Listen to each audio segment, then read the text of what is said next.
Hey, I am back. Now, if you follow me on other socials, you would know that I posted about the Japanese regulator taking action against AEON Bank. And that Japanese regulator, it's the Financial Services Agency of Japan. And the actions were taken after an on-site inspection. Now, I'll link the article to that particular story in the description to this video, as well as the other social. But what I found interesting is that the bank had been subjected to an inspection previously. And this second inspection, which was completed just a few months ago, and the report was out and everything, kudos to the Japanese regulator for that speedy turnaround time on their compliance inspection reports. It found that the recommendations that were made in the prior inspections were taken by the bank as maybe helpful hints that they decided to ignore. And it got me wondering whether the bank thought that, hey, the regulator has done an inspection, they're not going to be back for a few years. So that gives us some time to just drag our feet or get into mischief or anything else. And guess what the bank has done now with this other inspection, finding that, yeah, the inspection report was maybe used as staging material for a nice photo shoot, or maybe it was filed under G. G for garbage.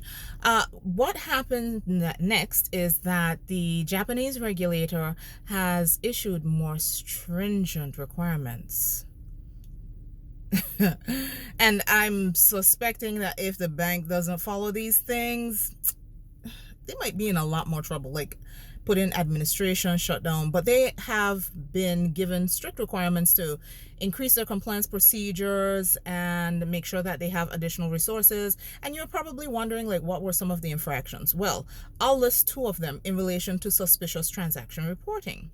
Apparently, over 14,000 transactions were flagged during a particular period. I think it's about a year.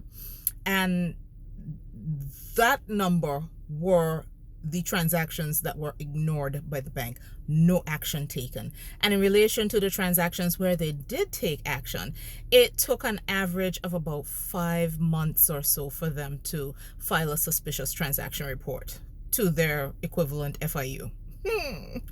Wow, so much for prompt and timely, which is a requirement. It's an international standard. So I don't have to know Japanese law to know that that is not even remotely good enough. The fact that it took them over took them over 2 days to file suspicious transaction reports is bad enough. 5 months? I see more action coming in for this particular bank, but tell me, what do you think about this story? If you're a compliance officer, do you think that you would have gotten away so easily with that? It's definitely something to think about. And I'll be back with more content soon.